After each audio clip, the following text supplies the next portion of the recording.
Welcome to New Atlas Live. I'm Brian Berletic. Joining me, as always, is Angelo Giuliano, and also pretty often now, Rashid from the Red Pill Diaries. If you look in the video description below after the live stream, I will put all of his contact information where you can find and follow all of his excellent work. Rashid, I saw your live stream. Well, I saw the replay of the live stream this week. It was excellent. Good job. And not just because you featured me.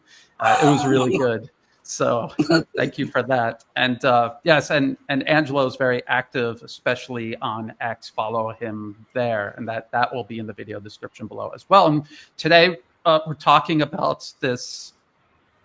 I would say theater or circus, this drama in the White House between U.S. President Donald Trump, U.S. Vice President J.D. Vance, and Ukrainian. I think he's still the president, Vladimir Zelensky. And what I think what we want to talk about today is analysis of what happened rather than an emotional reaction to what happened. Because so many people are reacting emotionally. It's very emotionally satisfying after 3 years watching President Zelensky be artificially built up into something everyone knows he's not. And for someone to now tear him down, it's so satisfying. So many people cannot resist the temptation to just indulge in it. And that, I think, is the whole purpose of all of this. I was talking to Scott of Calibrated, I think it was like yesterday, and we were talking about do either one of you know why Zelensky was in Washington in the first place? There's a supposed mineral deal. But Alexander Mikuras did a great job breaking down this so-called mineral deal. And what he revealed is it's not even really a deal. It's not even like a memorandum of understanding. It's more like kind of a prop. If you asked me, it seems more like a prop.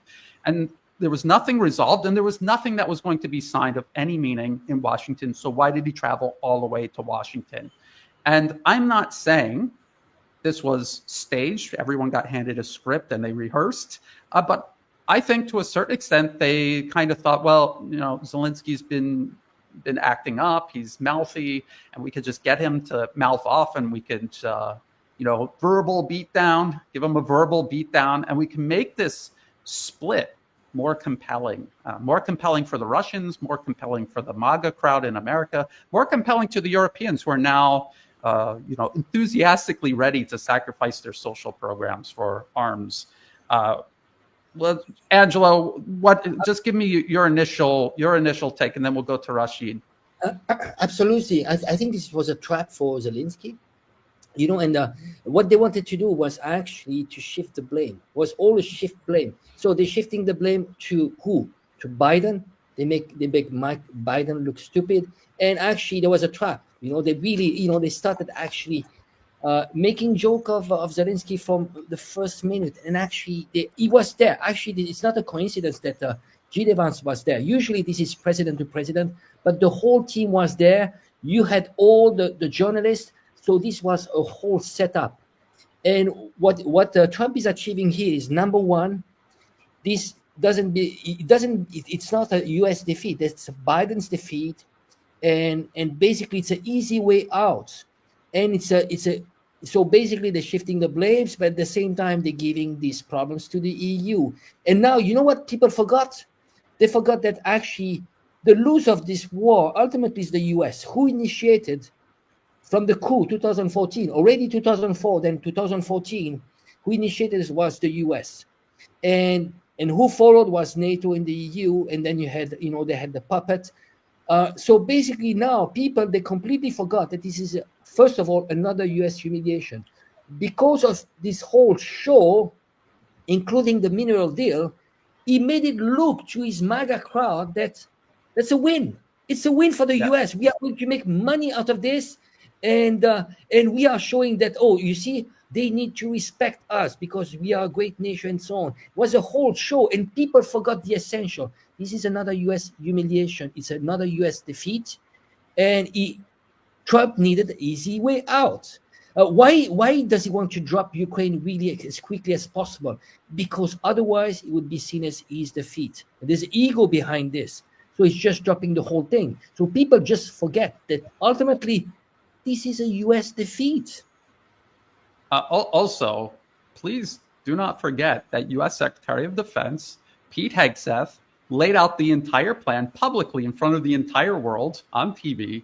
There's a division of labor that needs to be allocated. The U.S. is pivoting to China, and we can talk about that later because there's been developments there. And Europe is supposed to step up. And let me just, before we get to Rashid, and Rashid, I would like your take on this. Look at what has happened in the aftermath. White House clash boosts pressure on Europe to aid Ukraine without U.S., which was the whole plan Secretary Hegseth laid out in Brussels about a week or two ago. The whole plan is to get Europe to double. He literally said double down on Ukraine, expand arms production, which the U.S. is doing on their side of the Atlantic as well, freeze the conflict with peacekeepers inside Ukraine, and then try again when the conditions are more favorable for the U.S. and its proxies.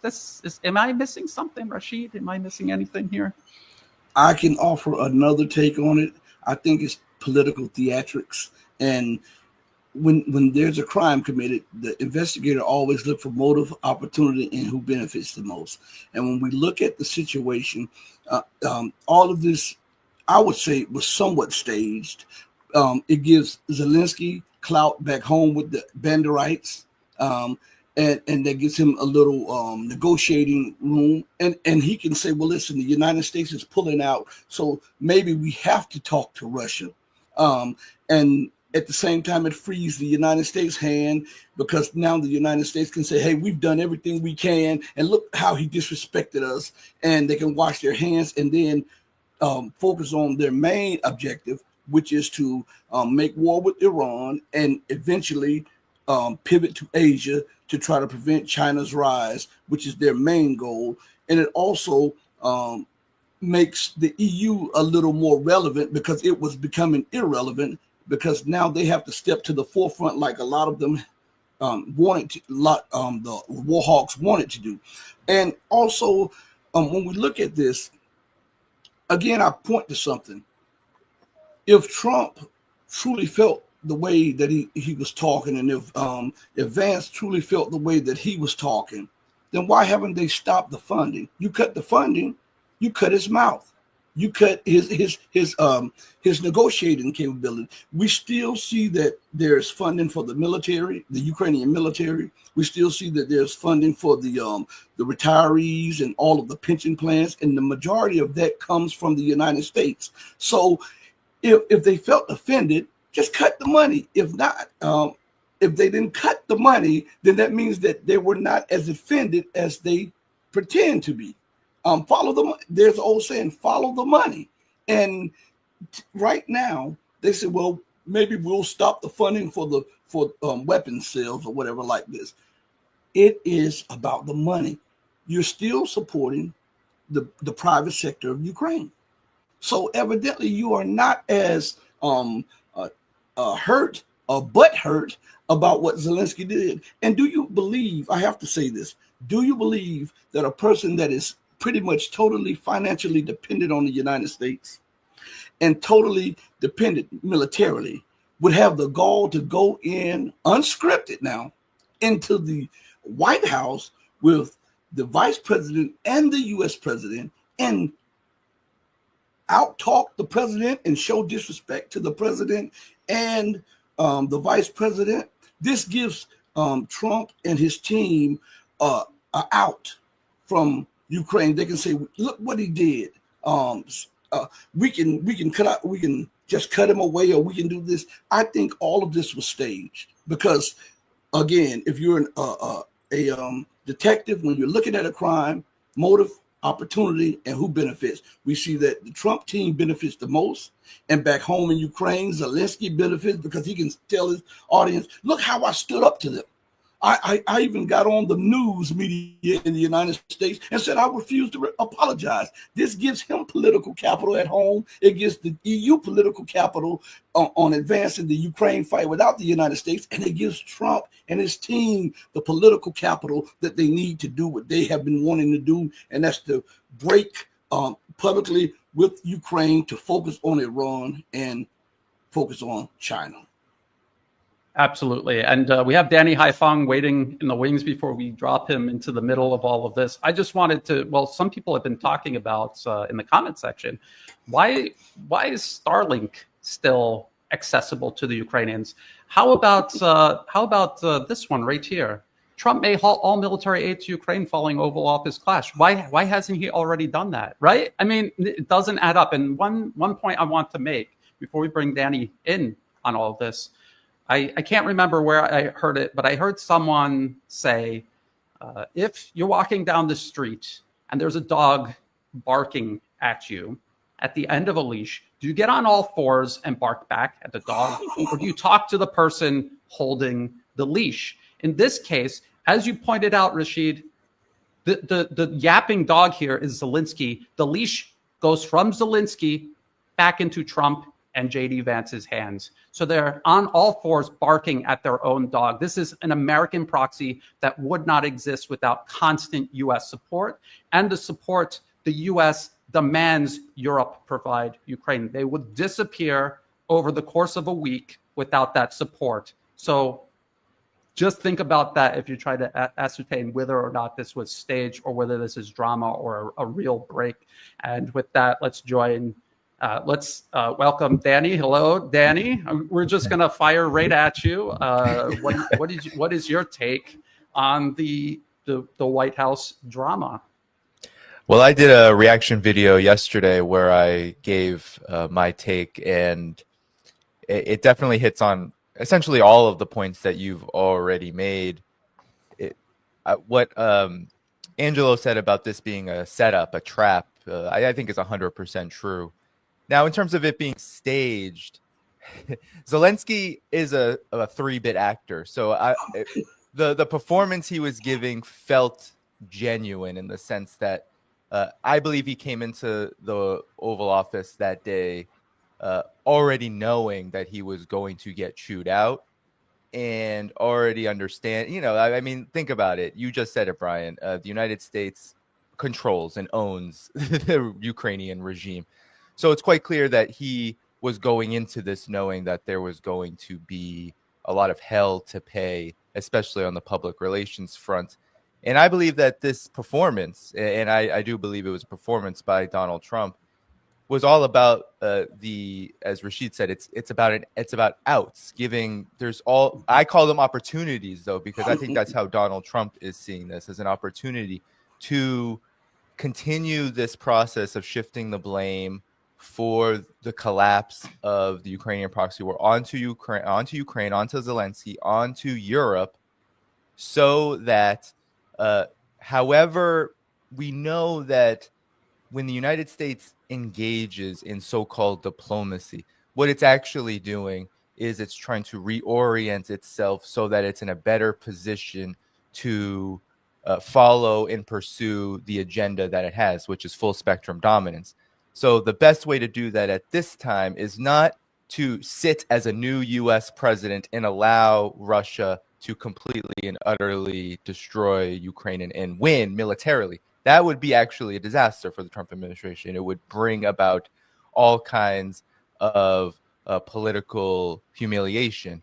So Donald Trump is doing his best to distance himself from the entire thing, because I don't think Trump himself, a lot of people are grand strategist, master plan. No, I actually don't believe he has a grand strategy or a master plan. I see this as if Donald Trump and his administration can get as much distance from Ukraine as possible, then all of the options are on the table, and whatever limitations the United States has, the United States isn't going to get all that it wants from Russia. It might get very little from what it wants. It might get nothing from what it wants from Russia in any kind of so-called negotiations.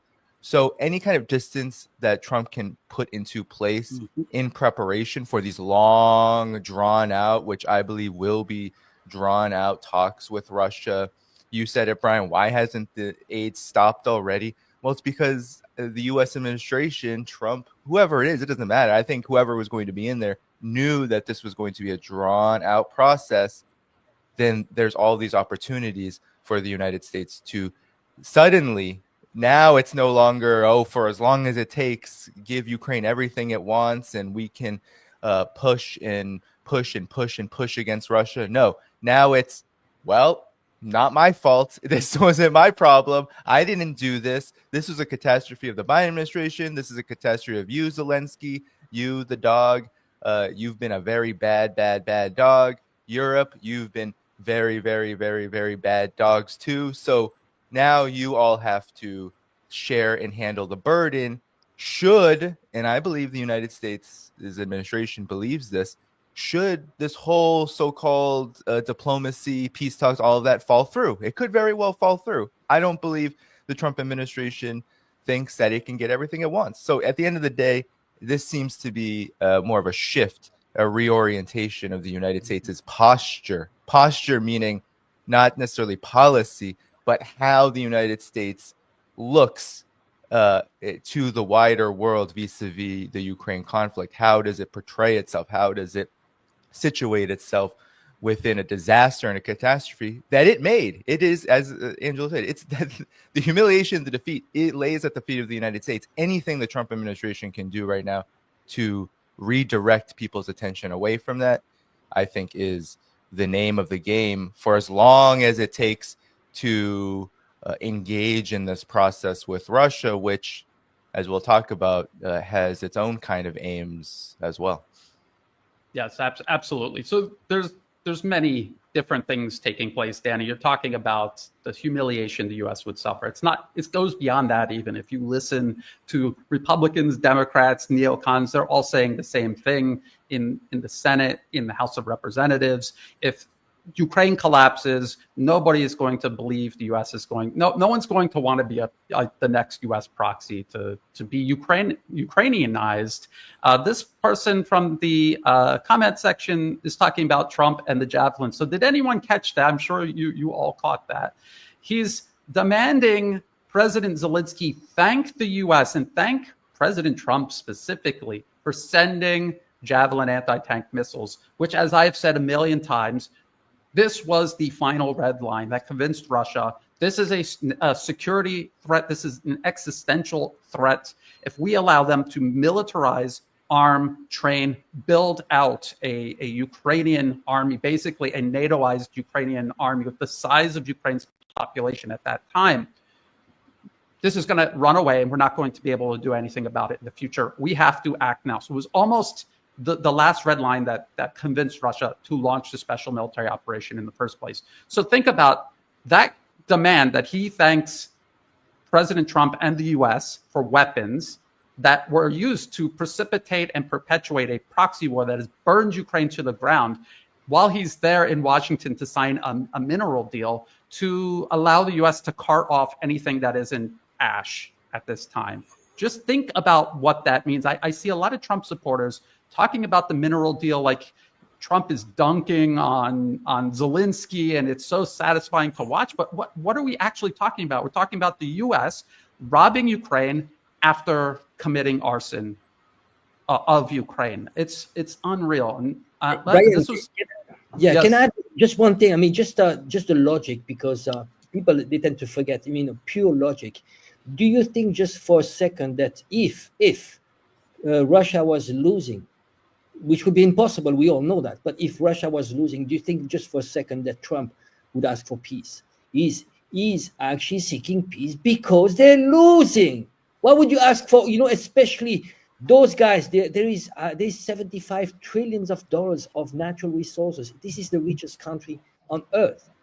So, I mean, again, this is one of the logics. And I would like, I don't know, maybe we could touch upon, because there's a lot of confusion for, within the whole community, because there's a lot of changes. See, MAGA, there are changes. And where are the changes? People think that, well, because we have signs of, the end of globalism, meaning, this is multipolarity. And actually, there's lots of misunderstanding. And I think, I'll try to formulate the way I see it, but actually I don't have the full answer, because this is a new project, which is hard to get the full picture. Even though when you go into the program of Trump, it's very clearly stated what they want to do. But people, they tend to be kind of confused, because now you see they want to get out of NATO. They talk about they're going against the EU, this institution which was created by the US. They're going against the globalist agenda, also in terms of identity. Actually homogenizing the whole culture. Making a whole culture. Now they want to. It's more like conservative.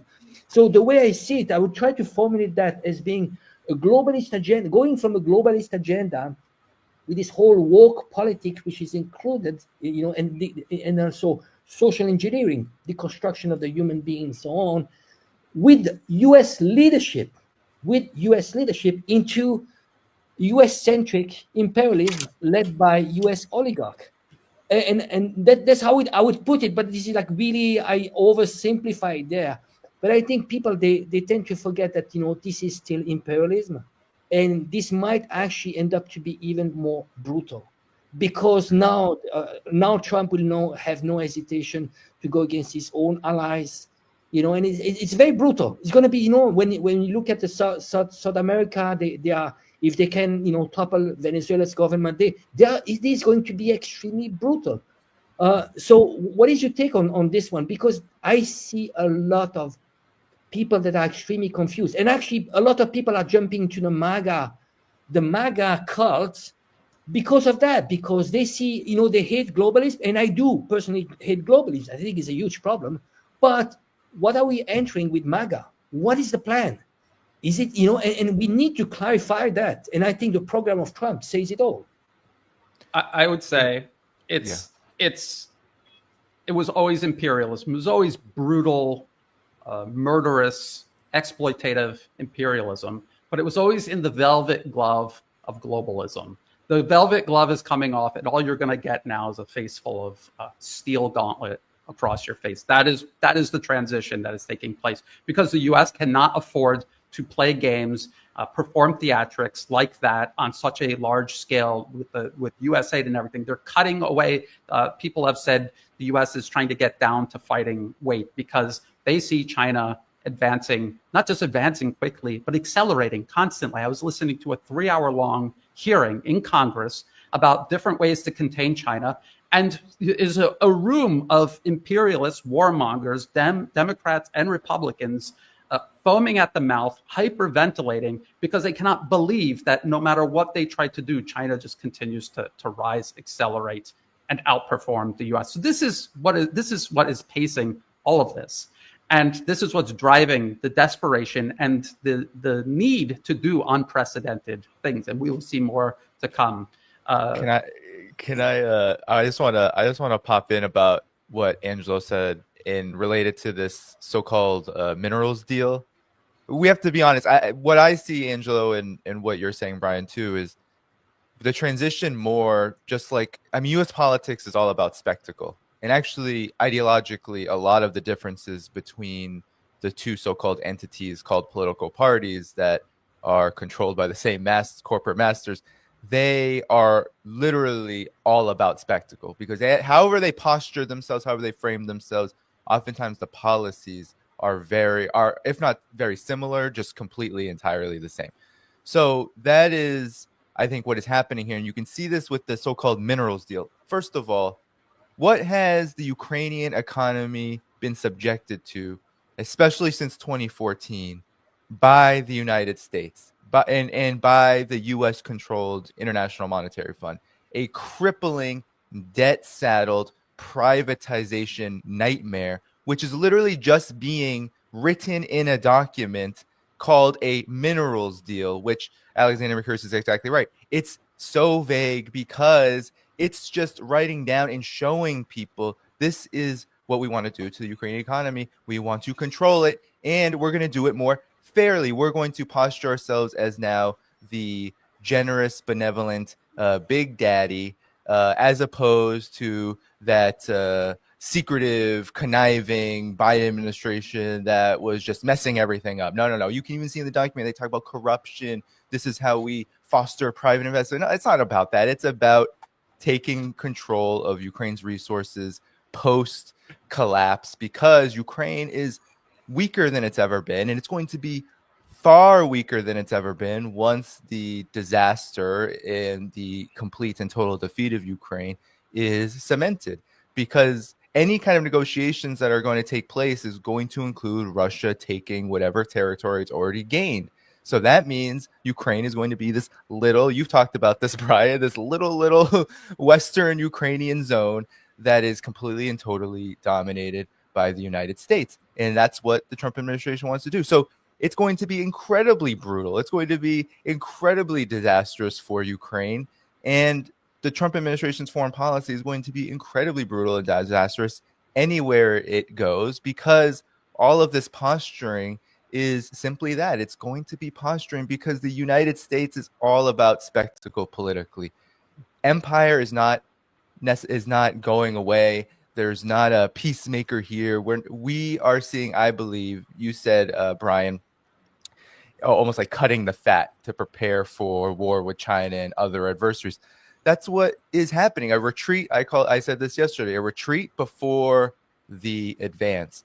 A lot of actually U.S. administrations have done this. The Obama administration kind of did it, although they were surging in Afghanistan and Iraq during that period. But there was a political retreat, 150%, before a massive advance into 3, 4, 5 new wars. Now, will the Trump administration start new wars? It's hard to say, because the new wars is hard to do when you're literally at war with the entire world all of the time. And prior administrations, including yourself, have played a big part of that. So, but the aggression, that's going to continue. And that minerals deal, it's a completely worthless piece of paper that just shows what the United States has already been doing to Ukraine and is planning to do once the collapse and the defeat is finally set into stone. I want to add a little bit. Yes, go ahead, Rashid. What's different this time is that the empire is under a tremendous debt burden. It has used up most of its geopolitical and political capital globally. So desperation is coming. And so what we see, as Angelo was asking, when he said, what is going on? People jumping on the MAGA bandwagon. Well, what's going on is that the empire is collapsing.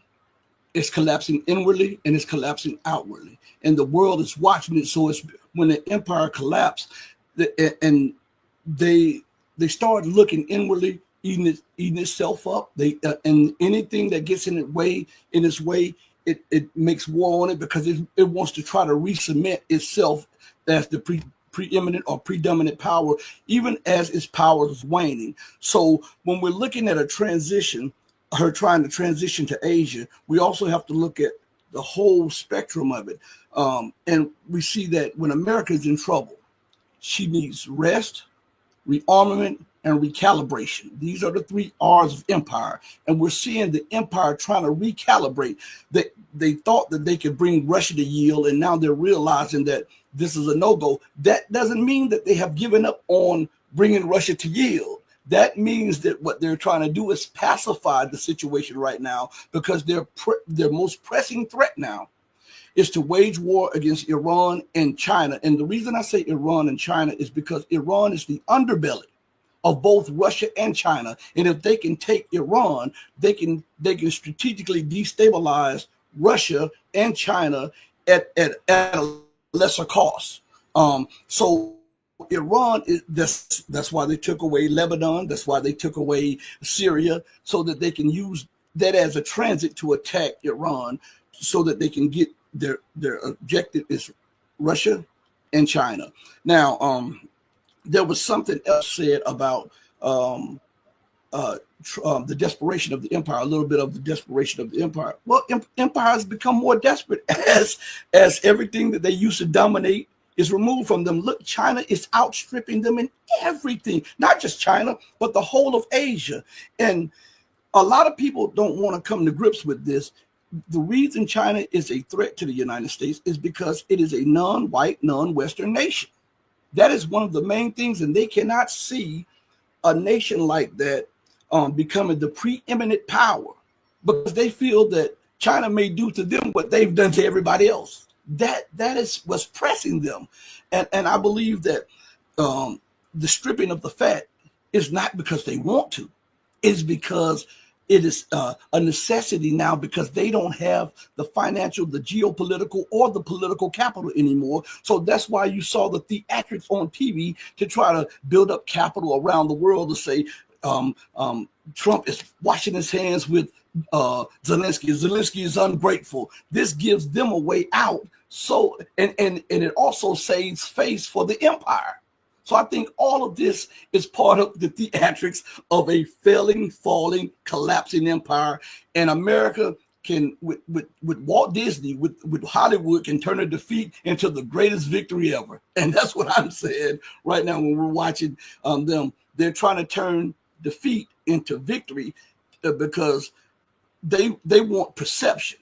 They want to win the perception of the people. They want the people to believe that, okay, the United States is turning a page from its aggression. The United States is really trying to turn a page and negotiate peace. They have never wanted peace. If they did, cut the funding off. Yes. Cut the weapon sales off. Tell the war manufacturers, we will not fund you anymore. That will instantly put peace on the near horizon. But instead, they continue to string this along because they want that to smolder. They want the Ukrainian-Russian conflict to smolder because they believe that if they can take Iran out and take China out, then they can come back, blow on the smoldering fire, and it turns into a 3-alarm fire, and then they can finally take Russia out. Yeah, like Syria, like the freeze in Syria, the U.S. occupation in the east, Turkey's intervention and occupation of the north, and they just put it on pause. But it wasn't really pause. And even Trump saying, I'm cutting the covert funding for arms and weapons, but obviously it continued because that force that the U.S. was backing expanded over time. And they continued putting pressure on Syria the entire time. Plus, they were extending Russia and Iran everywhere else, so that when the time came to do the final push, they wouldn't be able to do it. It's all part of extending Russia by the Rand Corporation 2019. I know I sound like a broken record, but it's the blueprint, and they're following it word for word. I wanted to, before we move on, I just wanted to show people this. This is from the BBC, and this was 6 years ago. This was the BBC talking about how Zelensky was picked specifically because he was an actor. Not just that, but he was in a movie about a school teacher who became president of Ukraine. And they desperately wanted to tap into that, to convince the Ukrainian people to vote for him. And what did he pledge while he was campaigning? Peace with Russia, the end of the war. And it did not materialize. They had no intention of materializing it. Does that sound familiar? I want to also point out that President Donald Trump is also an experienced actor. He was the host of The Apprentice for 14 seasons. So I think that translates to about 14 years, isn't it? A season per year. And so this is what he did all throughout the show, exactly what he did in the White House. And he was also, let me see if I can, let me turn the volume off here. What's going on here? He was a regular guest on professional wrestling, WWE, and it's interesting. Let's see if I can get a part where Donald Trump is in there. And what they would do is build up the excitement in the audience. He would challenge Ed McMahon to come into the ring and fight him then and there, instead of this match where they had two wrestlers they picked would fight as their champions. And Ed McMahon was walking away from the ring, and everyone started booing, and then he walked back towards it, and everyone got excited again. And they really know how to push people's buttons. What makes you think that they're not doing that in Washington? If we all accept the fact that you can go look it up, the same special interests are funding all of the candidates on both sides of the political aisle, and they're the ones making the policy. What makes you think these politicians exist to do anything but perform theatrics, to manipulate public perception, both in the US, in Europe, and all around the rest of the world? Danny, let's go back to you. What do you think about that? And then where I want to go next is evidence, emerging evidence that the continuity of agenda continues. I want to talk about Venezuela and also Thailand and China, which were recently in the news. Danny. Well, I want to focus on Trump's administration, because everything that you said about acting, performance, entertainment, it's a huge part of the U.S. political circus.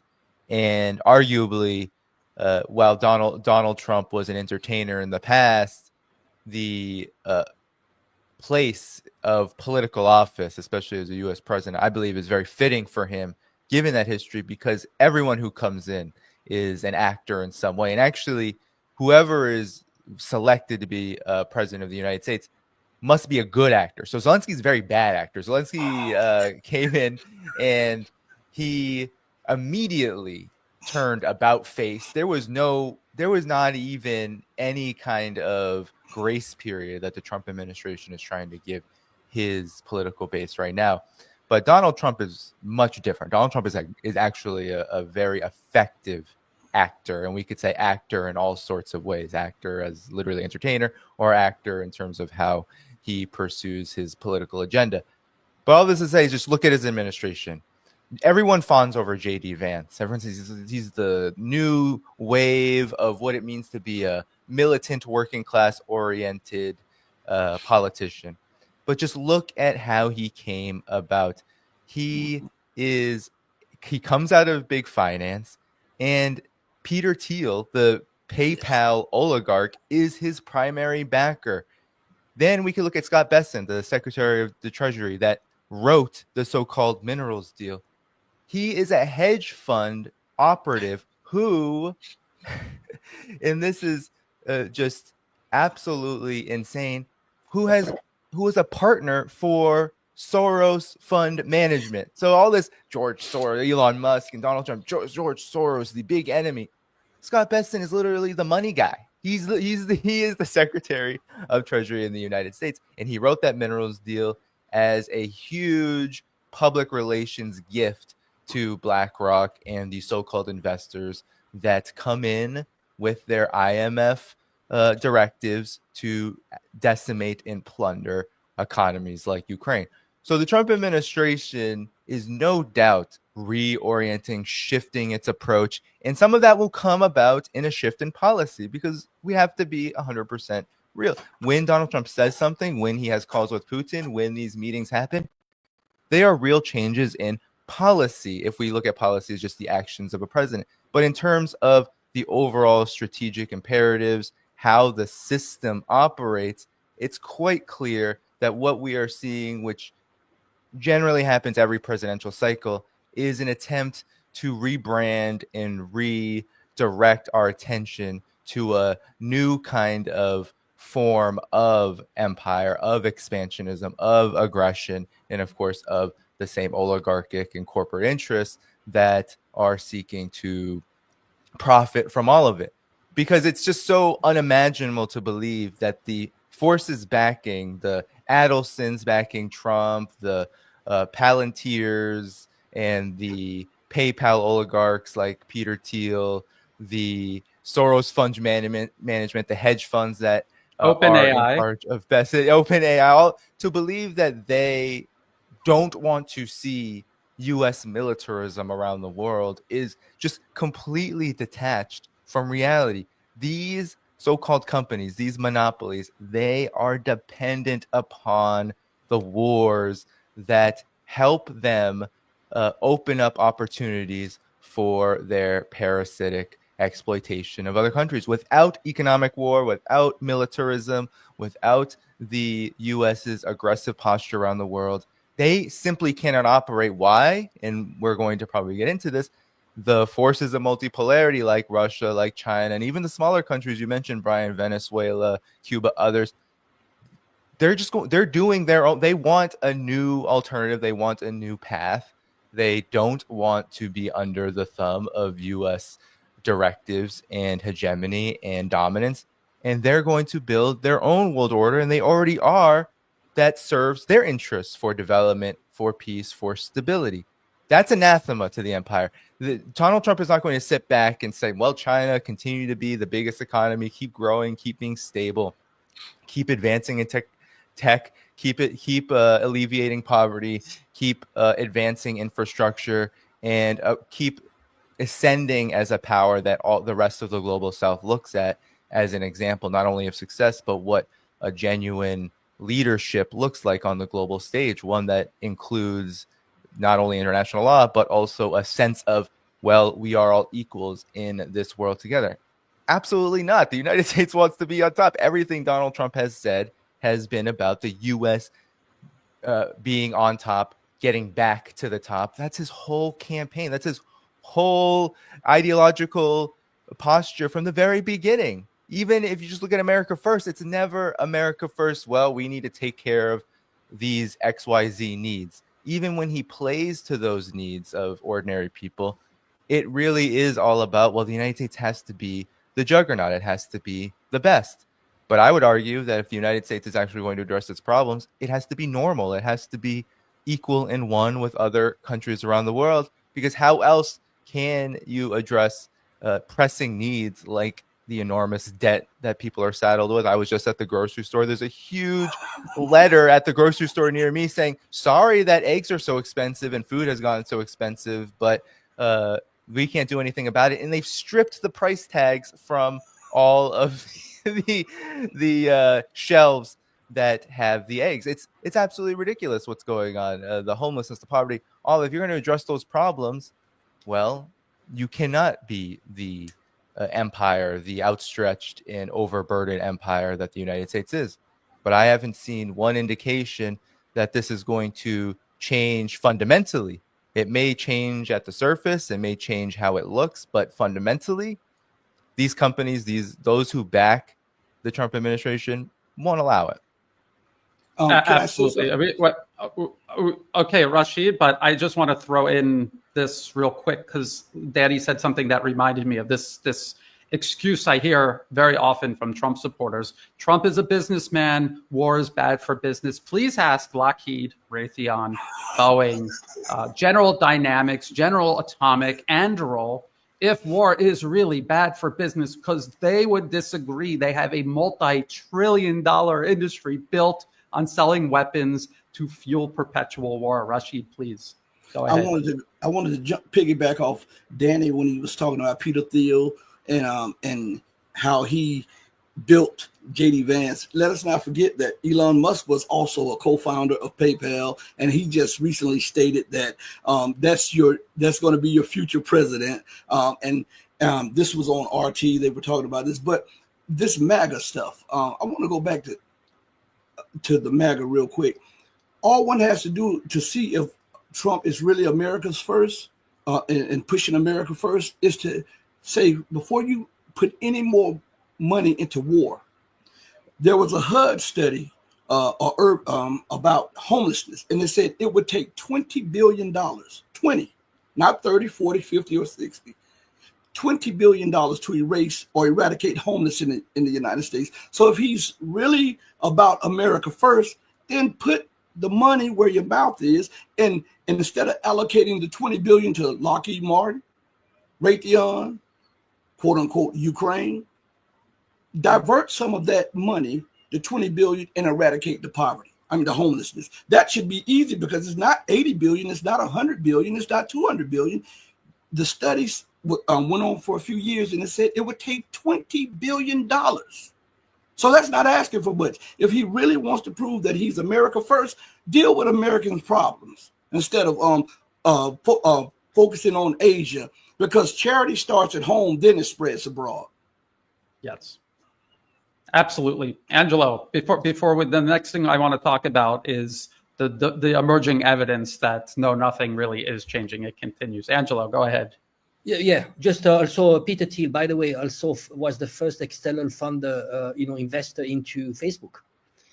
Also, I mean, he's extremely powerful. I just want to add one thing. I don't know if you guys are familiar with the book of Ray Dalio. It is about, the explaining the raising and declining power. And when you look at the US, what is happening is that, in his theory is that the country, when it's declining, it's losing its currency hegemony. Then also there's internal divisions. We're seeing like the U.S. has never been so divided. What we're seeing here, we don't see it. It is not that obvious for average Joe, but there's what I would call the night of long knives. Between two factions of oligarchs within the U.S. Now you have indicators that are extremely important, that actually are extremely alarming. Is human indicators. You have infant mortality; it's actually going up. You have life expectancy, which is going down. You have fertility, but this is all the world. But in addition, you have also that. So a lot of indicators, and also like just disposable income, poverty, and so on. Those are extremely alarming, and those are the indicators that show clearly that the U.S. is about to collapse. And I forgot. So that every time an empire is about to collapse because it has too much debt. Now, how are you going to build up this new wealth? You have to go after the first. Your biggest enemy when it comes to the reason you have that debt of all this trade deficit is China. And what we're seeing here is I draw a parallel with the Opium War. The British Empire was actually buying much more from China than China was buying from the British Empire. And they had no silver, because silver was the main currency, the main money back then.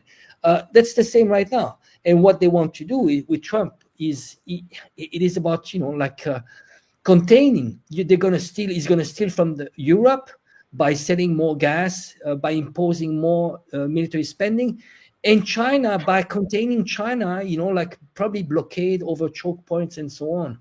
So those are the elements that we need to understand, that it's they are there, and those are structural. They and the only way for Trump to deliver what he wants to deliver, that's that's the shortcut. If he really wanted to tackle the problems of America, make America great again, it's very simple. Education, make people healthier, disposable income, better share of the wealth. The wealth has, all the wealth. When you look at the increase of productivity, that's how you see the wealth. Average Joe has seen zero, while you have seen extremely high increase of productivity. Who got that share was people with capital, was the 1%, and that's why it's not sustainable.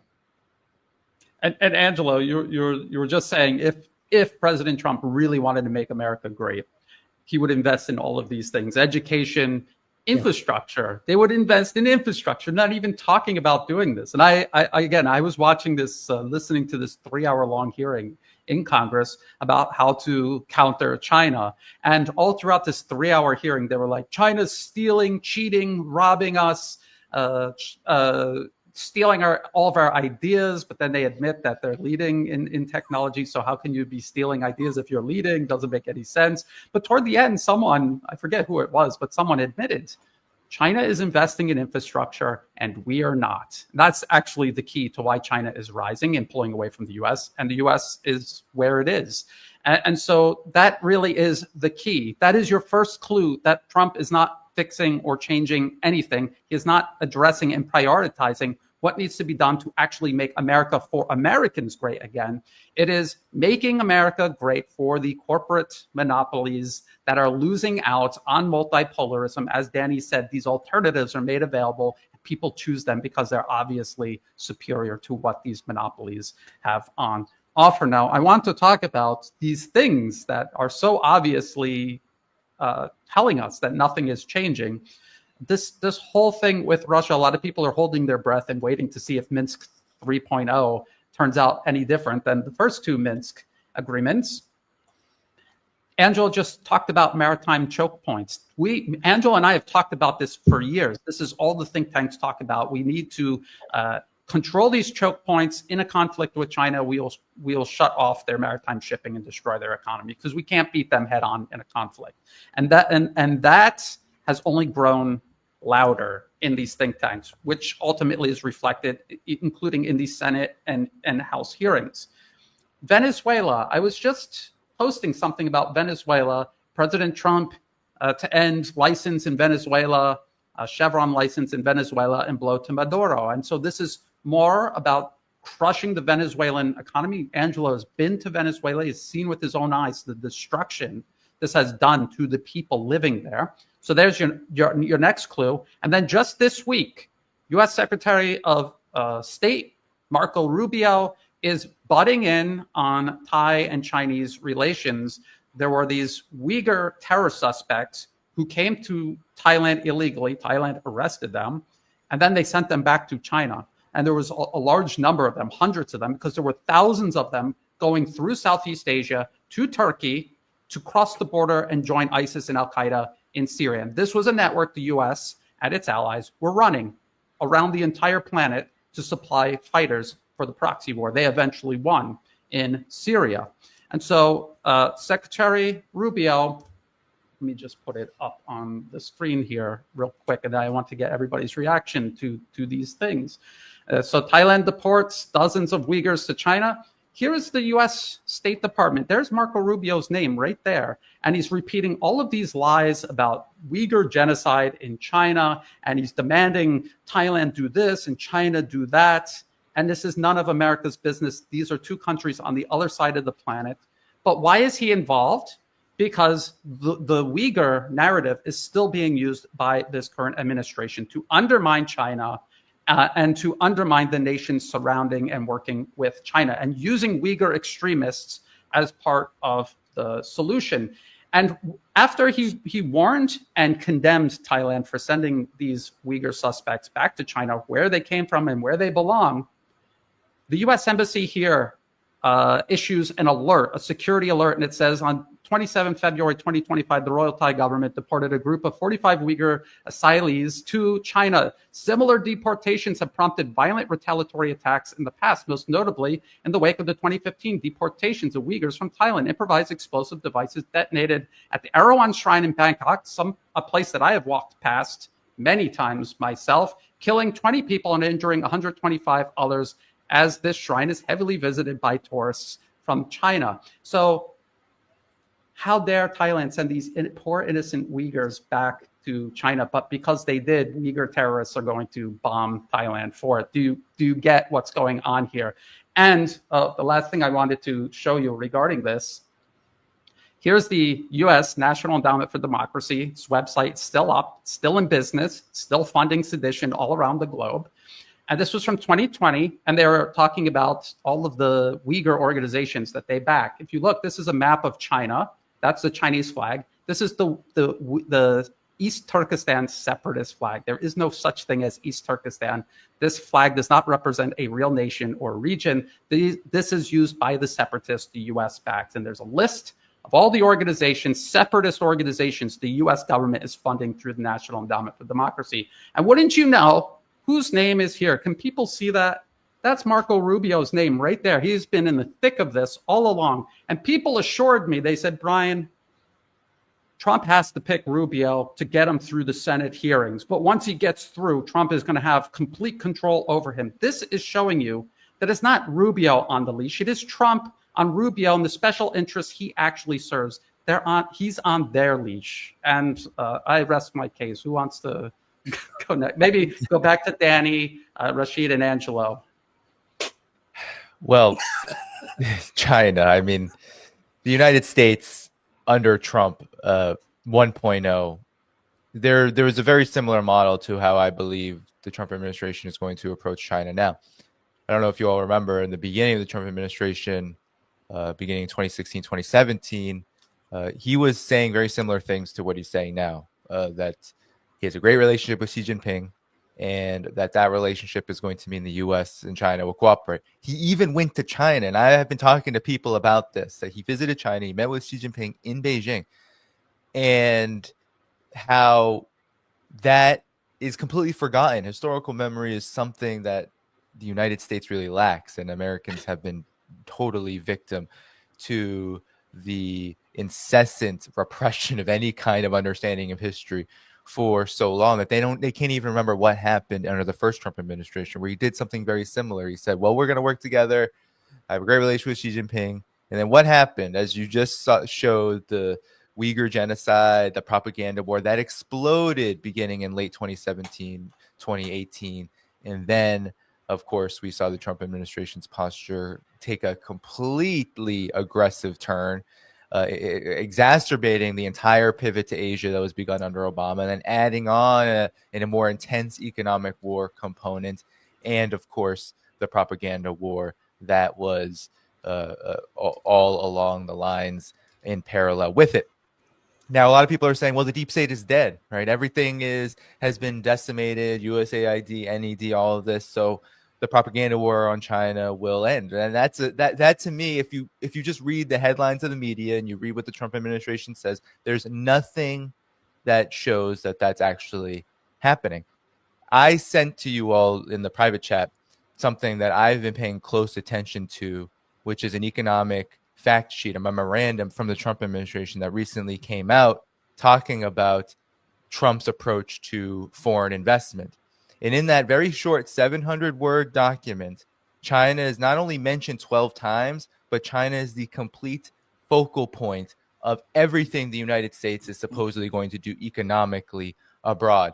And if you could just look at the first several points toward the first half. The United States will establish new rules to curb the exploitation of its capital, technology, and knowledge by foreign adversaries such as China. The Trump administration will consider new and expanded restrictions on U.S. outbound investment to China in sensitive technologies, including semiconductors, artificial intelligence, quantum biotechnology, et cetera, et cetera. So that's the same exact policy of the Biden administration. That's the same exact policy as the Trump 1.0 administration. We are not going to see the Trump administration get rid of semiconductor export bans, restrictions, sanctions, tech sanctions. He's already leveling on new tariffs. And then, of course, as you pointed out, Brian, this propaganda war on China, that's going to be there. That's going to be in the background. It's going to be very hard to revive the Uyghur genocide narrative after what happened in Gaza. That will be difficult to revive. But it will be a piece and part of an overall posture of painting and portraying China as a human rights catastrophe, as a so-called dictatorship, as a country that is inferior to the United States politically, so that the United States can continue on its agenda of encircling and economically provoking and militarily provoking China via war, via all of these forms of war. So that is what we can expect with China. Donald Trump could go in the next year. He could be in China. But that won't change the fact that for the next 3, and as he builds up toward these diplomatic gestures, so-called, the policies are not going to necessarily change. U.S.-China trade is also not going away. So anything he does there is nothing new. The United States cannot decouple from China to a significant degree, because if it does, it is going to destroy their economy. Whatever it's doing now to do that is actually destroying the U.S. economy. The tariffs, everyone wants to try to argue that tariffs are going to be different this time than Trump 1.0. A lot of people aren't even mentioning Trump 1.0 or Biden, but they think, oh, well, tariffs in the 1860s and 1850s and 40s, and, it was such a boon. Yeah, you know what else existed in the 1840s, 50s, 60s? Slavery, free labor. There was different conditions back then that allowed the U.S. to maximize its industrial capacity. None of that exists today. Actually, we know what tariffs did. China says it all the time. Hey, you want a 10, 25, 50% tariffs on us? Okay. Remember what happened in the first administration, Donald Trump? 90% of the cost of the tariffs were laid upon ordinary people, were laid upon the farmers and consumers and the workers. That is who is going to suffer from the tariffs more dramatically than anything that's going to happen to China. So we are seeing the path being built toward a continuation of the same policy towards China, which is aggression, which is encirclement and containment. And I want to see, I'm actually itching to see the Trump administration's national security strategy. Every president has to release one. We don't know when it's going to come out. I know for a fact it's going to be peace through strength, and the United States is the focus. Let's see how many times China is mentioned in that. Let's see who the focal point is in that. Is it going to be, well, we're just going to be peacemakers and we're moving away from any kind of foreign policy strategy of containment or aggression? No, China is going to be in there, and it's going to be just a reworded doctrine that we've seen from prior administrations, including Trump himself. Yes, because I read those every time they come out, and they're virtually identical. There is no difference. They try to word it a little bit different, but they are identical in terms of the need to expand military industrial production and contain China, but also Russia. I bet I wouldn't be surprised if Russia is mentioned in there. I put up on the screen, tariffs will decimate the middle and working class, because tariffs are not about making America great again. Again, it is about decoupling from China ahead of the confrontation they will have with China. They rather decouple on their own terms incrementally than all at once in the middle of the war they are planning and preparing for right now. One thing I want to say before we go to Rashid and then Angelo is people who are honestly still invested in believing President Trump is changing everything. The very fact that he is openly talking about pivoting to China, using all the same tricks, all the same coercion, literal terrorists, the fact that he is pursuing the exact same type of conflict with China that he's pretending he wants to resolve with Russia tells you everything you need to know. He is just buying time because he lost that conflict with Russia, and he's pivoting to China out of necessity. They have no time. They either try now or they will never get a chance to do it. So that is what is actually going on. People are just hearing and seeing what they want. I heard everybody laughing about President Trump mocking Prime Minister Keir Starmer at the White House about, can you take the Russians on by yourself? It was funny, and you could laugh at it. But at the same time, people selectively forget that Trump also said if the British are in Ukraine and Russia attacks them, he didn't say it directly, but in a roundabout, mealy-mouthed way for a guy who's leading a revolution, he basically said he would stand there with the British. I heard that. I heard both. I wish people would hear both and consider both. Rashid? Yeah, I want to go back to the China thing, because a lot of people think that Trump will start shooting his shots at China. With the tariffs on Mexico and Canada, I haven't heard anybody talk about this part of it, that was a roundabout way to attack China. Not only did he say that they were going to impose 10% tariffs on China, but everybody forgot that China is the largest supplier of steel to Canada, and Canada supplies the steel to the United States. China is the largest supplier of steel to Mexico, and Mexico supplies some of it to the United States. This was a roundabout way to attack China from three different directions, and say, well, we're going to put 25% tariffs on Canada. We're going to do it on Mexico, and then say, well, with China, just 10%. When in all actuality, these were shots across the bow to the Chinese steel industry to let them know that, hey, we can hurt you in more ways than one. And I think that is something that the Chinese took note of. And the Chinese are very patient. They're very intelligent. And you don't have to hit them twice for them to understand that a punch hurts. They'll make moves to protect themselves in other ways. And I believe that if you look at the administration, the defense secretary, anti-China, the undersecretary anti-China. Rubio has been anti-China for as long as you can remember, and Trump himself.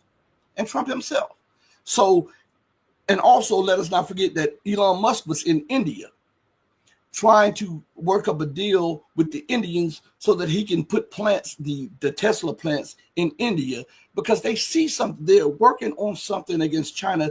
China is the most pressing threat to the United States, because not only does it have the military power to rebuff any aggression, but it has the economic and the political clout to expose the American empire for what it is. And it is parasitic and hegemonic. And this is why Trump is, I think, is trying to bring in a gentler way of empire that when people look at it, it's not like Biden in your face, we're going to take on Russia, we're going to take on China, we're going to take on Iran all at the same time. Trump is realizing, hey, the empire capabilities have diminished quite rapidly and great. And so what he's doing, he's prioritizing imperial goals. That's what it is. So we can't take Russia out and China out and Iran out at the same time. Well, let's remove the obstacles that prevent us from taking Iran out. Let's then soften China up, and let's keep the fire smoldering against Russia. And at the same time, let us attack BRICS nations individually so that we can prevent an alternative system to the dollar. And if we can prevent an alternative system to the dollar, the empire can live another day, because the dollar is the life's blood of the American empire. That's very disturbing. If Musk is really in India, because that's what I warned about when he first started talking about Ukraine and Starlink for literal neo-Nazi military units with Nazi insignia on their uniforms. I said, this guy, he's a genius when it comes to rockets and electric cars, but he's a dunce when it comes to politics, because he is painting himself into a corner that is eventually going to cost him his business in China, because this whole process the U.S. is working on vis-a-vis Russia is the exact same process they're working on regarding China. He will, if this continues to advance, he will lose his factory in China, not because of the Chinese, but because of the special interests in the U.S. pursuing this conflict with China. So if he's thinking about that, I don't think it's going to work. Other companies have tried to move to India. The British Empire did a real number on India, and they are still recovering to this day. They're not able to do what the Chinese are able to do, and it will be a long time before they can. There's a whole mindset that has to change there. And I think that it will eventually, but not soon enough for Elon Musk and Tesla. That is very concerning, Rashid. I'm glad that you brought that up. Angelo. Yeah, I think we have, in general, I see a problem we have within the community, alternative media community, on this misunderstanding of Trump. Some see the whole picture, the long-term picture, but some are just stuck on the short term, and so the very superficial. You see, people will tell you, well, Trump during his administration there was no war. Then they're going to say, well, Elon Musk is bringing freedom of speech. Then he's saying, well, Trump despises the same people that we despise: Trudeau, Macron, Starmer, Zelensky. He's insulting Zelensky that we all despise. He's stopping the war in Gaza. This is very superficial, but I'm not giving the whole picture. He's stopping the war in Ukraine, and the problem is that we are within the community. We actually do not agree on many things, and especially when it comes to within the community, you have lots of people that are anti-globalist, but they don't get the full picture. This is another form of globalism. It's just rebranded, but it's still imperialism. And that's one of the biggest problems we are facing ourselves during this transition. It's been only a month. He's been in power only a month. And that is hard for us to really explain, to give the full picture. And the full picture is only into the fundamentals of what is behind, who's backing him, and the long-term policies, which actually they do not change. But the marketing, it is done so well. Even within our community, we have sometimes actually people that don't see the full picture, and we don't argue much, but it's hard to explain to people that this is it's cosmetic. That's a whole cosmetic. It might actually end up even more brutal. That's how I see it. But I think you guys have the same problems as I do. When it comes to media, making people understanding that we're trading one evil system with another evil system, because when you look at who's behind Trump and this whole administration and the long-term view, it's the same.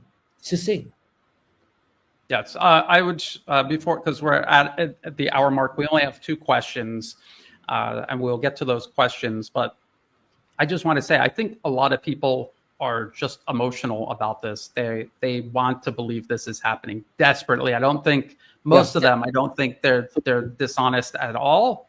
I just think they're so emotionally invested in this. They cannot see. We've watched this happen over and over again. The Arab Spring, people hoping beyond hope that it was an anti-U.S. Israeli uprising when it was engineered by the U.S. The October 2023 Hamas operation into Israel. We were warning people this is going to flatten Gaza and compromise stability across the entire region. That is exactly what happened, while other people were hoping beyond hope that this was the end of Israel. And now we're here, Trump 2.0. When we remember the exact same process, I warned people in 2016 before he stepped foot in office. He's surrounding himself with neocons. He is going to pursue a neocon policy. That's exactly what he did. That's exactly what he is doing. So I'm going to go over the questions real quick, and then we'll close with final thoughts from everybody. Daddy, Rashid, Angelo. Maybe we'll call it an evening or a morning, depending on where you are in the world. So this first question, if Trump wanted to end the war, why did he not just expose Ukraine's deep involvement and collusion in Russiagate? I think there's probably 1,000,001 things President Trump could do if he actually wanted to end the war, and he isn't. I think Russiagate is very difficult to use as leverage in terms of public perception because people are emotionally invested either for or against this whole charade. And it was theater, and I don't think anyone well, there probably were people who really thought Trump was a Russian agent, but most of it was just about getting at least half of the American population to hate Russia ahead of a war they knew was coming. Anyone have anything else they want to add to that? Yeah, well, I'll just say this. Trump portrays himself as all-powerful, big man on campus, the kingmaker, but the truth is that U.S. presidents are actually pawns. They are the most, if you look at it from the perspective of having the capacity, for example, as Obama did, Trump continued with, right, the kill list, the drones, right, being able to direct things very much militarily, almost with just a snap of the finger, although people say, oh, what about the War Powers Act? What about this? U.S. presidents at this point have the ability to just say if they want a war, they'll get it. But they're not speaking simply from the whims and aims of their minds. And I think this is what confuses people so much, is that they believe that an individual, Trump, Biden, Obama, that they somehow are operating independently. Actually, they're not. Even if there is an independent bone in their body, in the final analysis, they will align with what the corporate interests, the militarists, the special interests, as you say, Brian, like however we frame it, those are the forces that are actually in control. They are directing what U.S. presidents do. I don't think we need to go over the litany of history that demonstrates this, because if you just look at the policies and what's been going on in the United States and the United States' foreign policy abroad, the proof is there. So when it comes to Russiagate, what would happen if Donald Trump were to really seriously and truthfully take on Russiagate? Some people say, well, he went after USAID, he went after NED, he went after these things. Okay, but the architecture of what brought Russiagate into being is still very much in place. If he were to actually pursue the things that we have said are so easy for him, right? End Ukraine aid, go after Russiagate. Hell, the FBI was wiretapping. Oh, he's got Kash Patel in there. Do we really think that the FBI has changed its stripes just because it has a new person as the leader? Like, this is ridiculous. If look at what happened to John F. Kennedy when he said he wanted to, what did he say? He wanted to,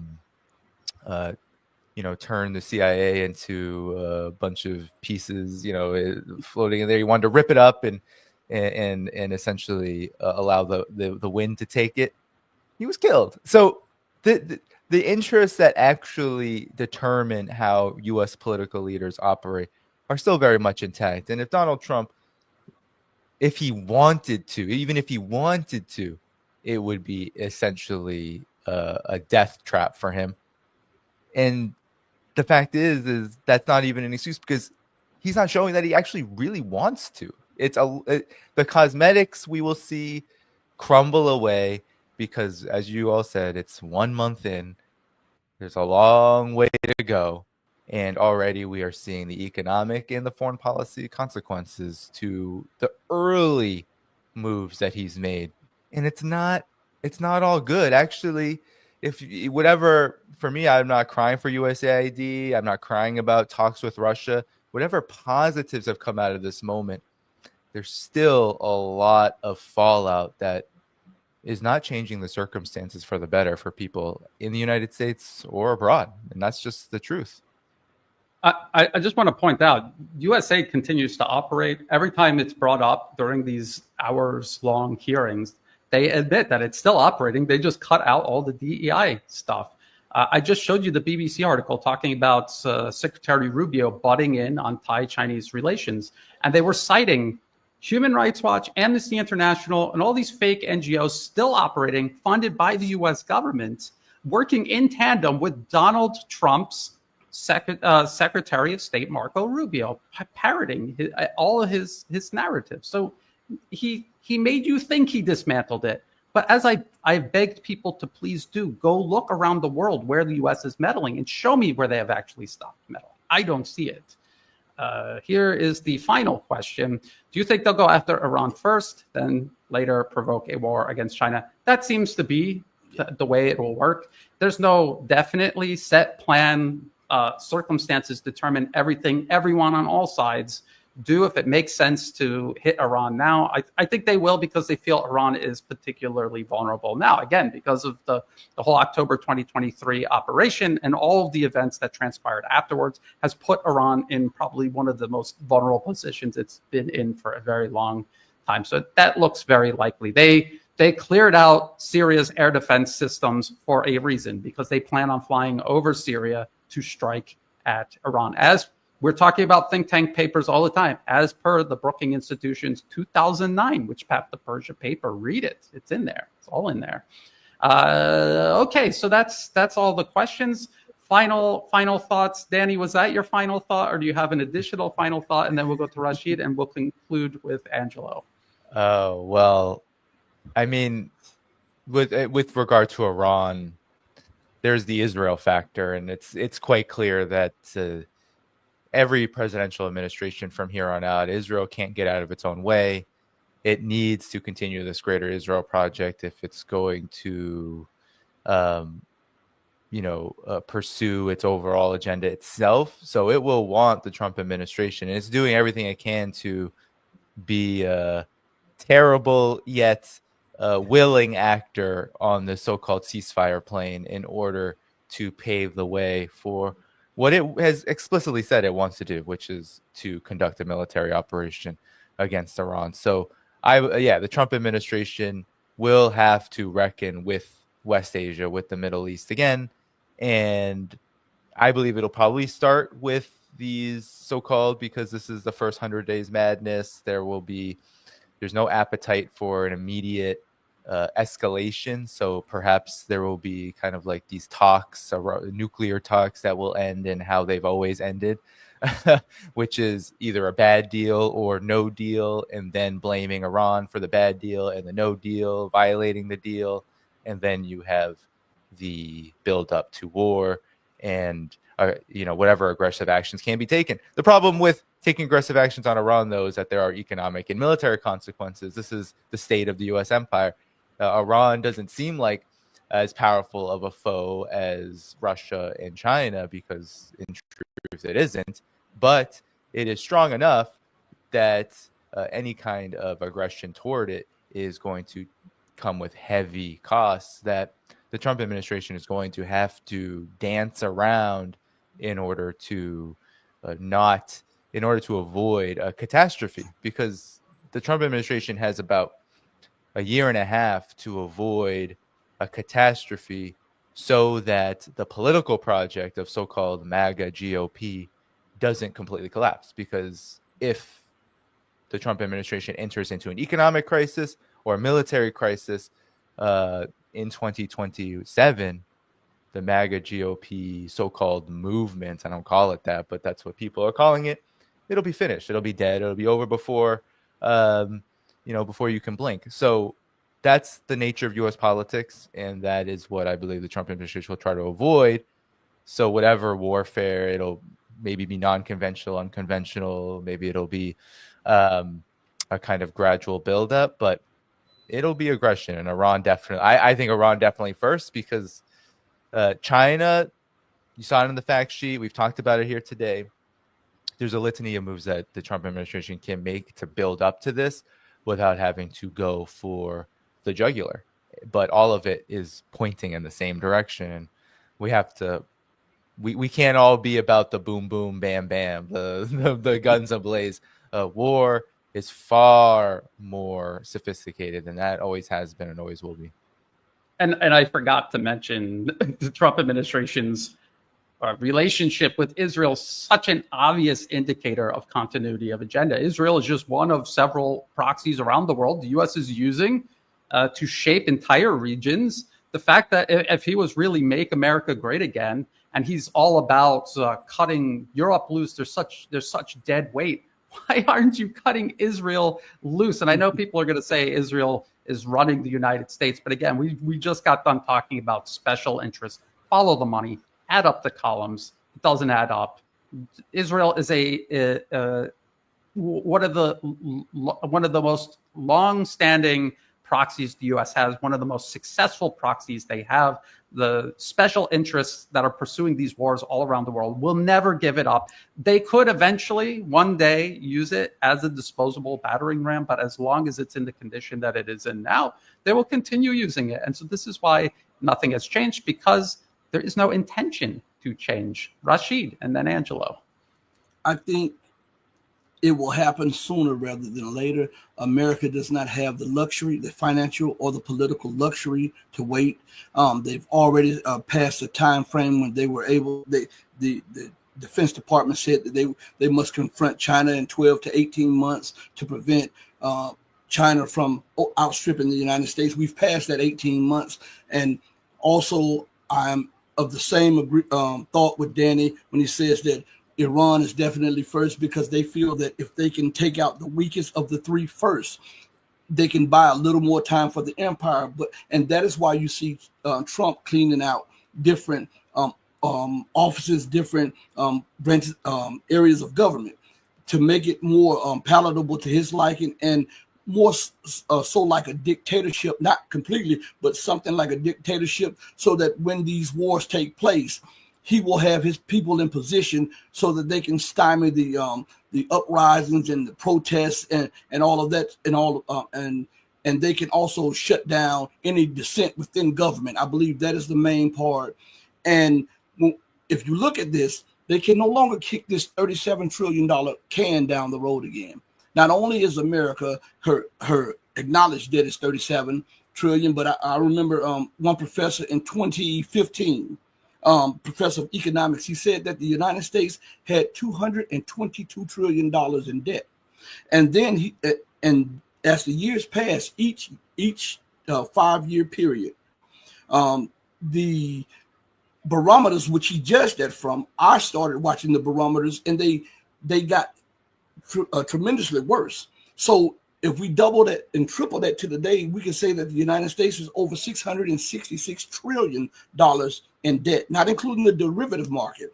And this is why she is being forced to act sooner rather than later, because the BRICS organization and how they're operating outside of the U.S. dollar system. Remember that Rubio said that was one of his main concerns right before he became Secretary of State, when he was a congressman. He said that in 5 years, we won't have the luxury to sanction anybody, because everybody will be trading outside of the dollar because of China. So he understands that. And if he understands that, and he is now the Secretary of State, those in government in high positions understand that too. So time is not a luxury that the empire can afford anymore. So they're going to be forced to act outside of the time frames that they want to act in. And when people become desperate, they do desperate things, and they make mistakes and miscalculations.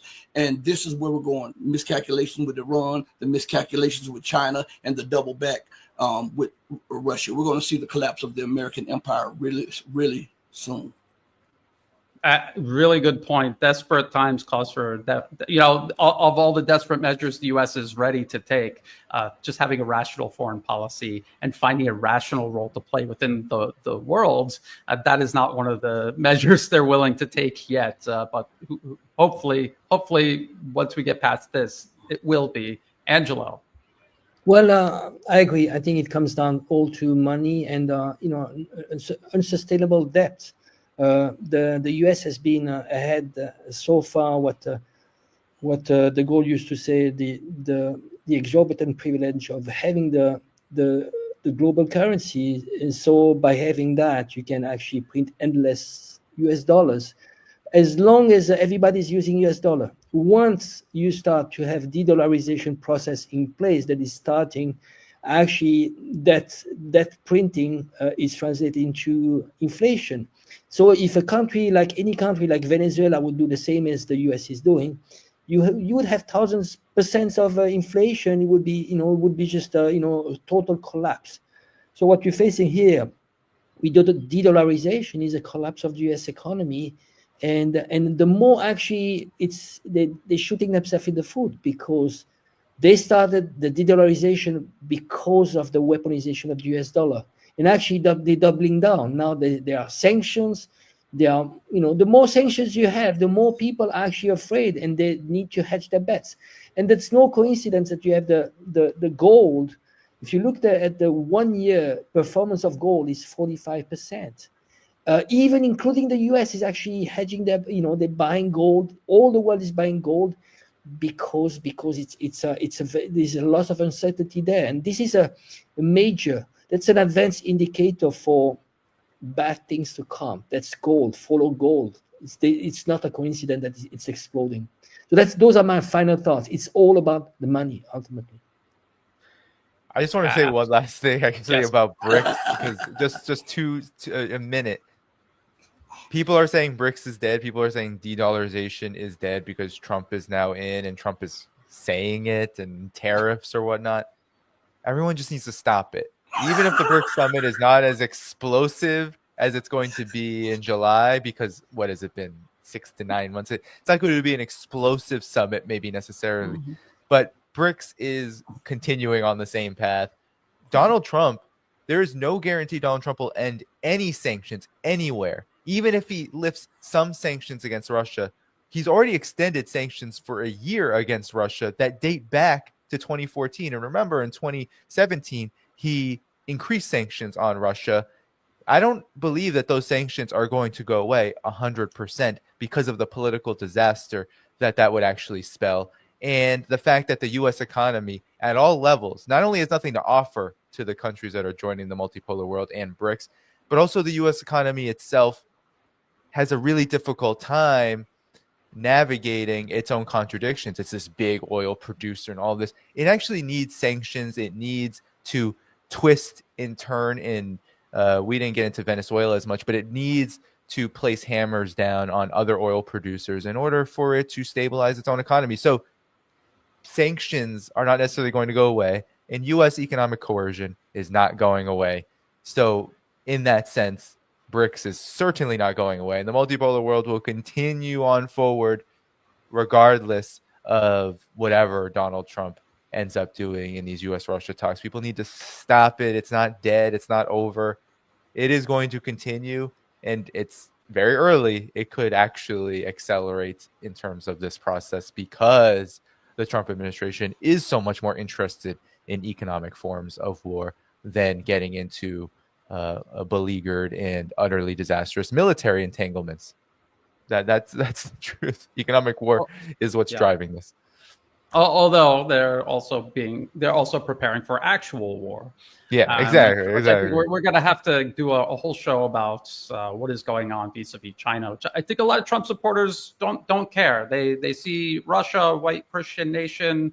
They want that war to end. They're not going to be so discriminating against the Trump administration's hypocrisy, outright lying about wanting peace when this continues advancing vis-a-vis China, which is unfortunate. And Danny, you're talking about BRICS, and President Trump coming out and saying he's going to squash BRICS because they don't nations have a right to choose what currency they trade in? Who put the U.S. in charge of the entire planet regarding reserve currency? Isn't this their decision to make? So how do people hear that and make the connection inside their brain that this is a president for peace and not just a continuation of American primacy? I just don't get it, but we will keep trying to explain it. I want to thank the three of you, Angelo, Rashid, Danny, for joining me. These conversations help me maintain my sanity. I hope they're helping all the people who tuned in. For those who did tune in, thank you so much for joining us. Please check the video description below. After the show is over, I'm going to put Danny and Rashid's information in there. Angelo's is in there already because he co-hosts this with me every single time. And of course, all the places you can find and follow my work is also in there. Thank you again. And until next time, bye for now.